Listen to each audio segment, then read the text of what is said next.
Ayan, eating show na naman tayo mga loves. Aray ko, naipit ako.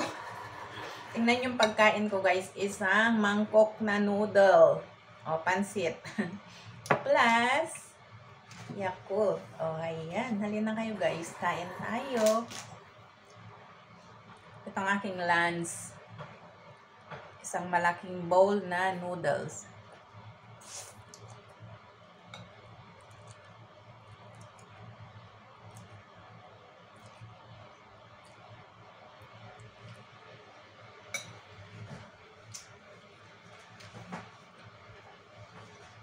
Sarap siya. Mas maigi na lang bumili nung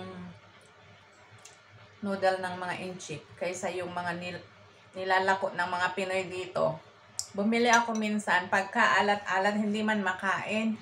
Kaya hindi ko na inulit bumili. Natatakot na akong bumili. Baka kasi bibili na naman ako, maalat na naman. Hindi ko na naman makakain. Sayang yung mura nga $12. Tapos, hindi naman makain. Sayang ang pera. So, doon na lang ako sa tinitinda ng mga inchik. At least, siguradong hindi siya maalat kasi hindi mahilig sa maalat ang mga inchik. Ayan. Yun lamang. Maraming salamat. Kain tayo.